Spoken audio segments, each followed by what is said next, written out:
กองประชุมพบปะแลกเปลี่ยนบทเรียนระหว่าง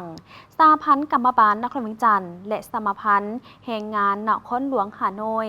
ในนั้นจะสืบต่อปฏิบัติตามบทบันทึกการร่วมมือ MOU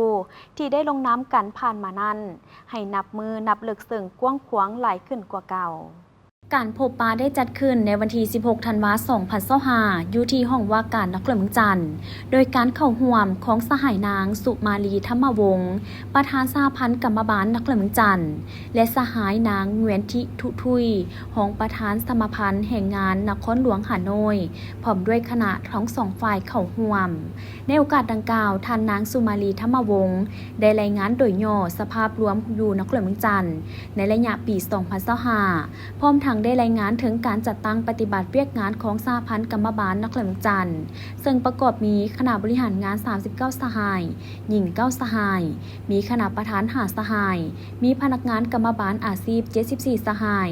มีสาวสหพันธ์กรรมบาลและ56กรรมบาลภาคฐานที่ขึ้นกับมี470กรรมบาลภาคฐานที่ขึ้นกับเมืองและแผนกการนครเวียงจันทน์มี526กรรมบาลภาคฐานมีสมาชิกกรรมบาล 12,977 สหายการจัดตั้งปฏิบัติเวียกงานปกป้องสิทธิและผลประโยชน์อันชอบธรรมทั่วนครเวียงจันทน์มีหัวหน่วยแรงงานทั้งหมด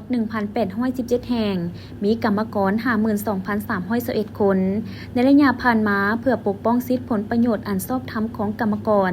ชาวผู้ออกแรงงานหันเข้าสู่ระเบียบกฎหมายเทื่อละก้าวสหพันธ์กรรมบาลแต่ละคันก็ได้เอาใจใส่ลงสุกยู่หัวหน่วยแรงงานเพื่อสร้างสัญญาแรงงานรวมหมู่ต่อสัญญาแรงงานรวมหมู่ได้หลายแห่งได้รับและแก้ไขหนังสือห้องฟ้องขอความเป็นธรรม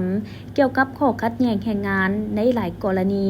เฮ็ดให้สมาชิกกรรมบาลกรรมกรและชาวผู้ออกแรงงานได้รับการปกป้องถูกต้องตามกฎหมายพร้อมยังได้เพิ่มทวีเอาใจใส่ลงเก็บกำข้อมูลหัวหน่วยแรงงานในการคุ้มครองแรงงานติดตาม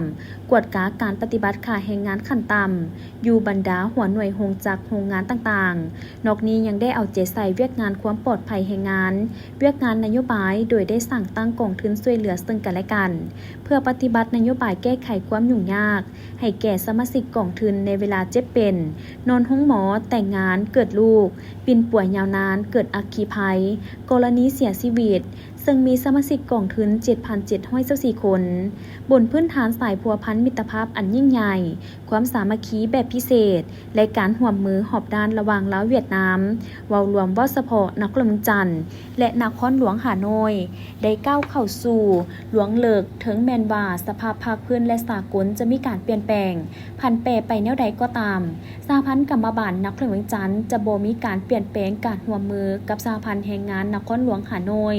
และให้สืบต่อปฏิบัติตามบทบันทึกการร่วมมือ MOU ที่ได้ลงนามกันผ่านมานั้นให้นับมือเลิกซึ่งกว้างขวางหลายขึ้นกว่าเก่า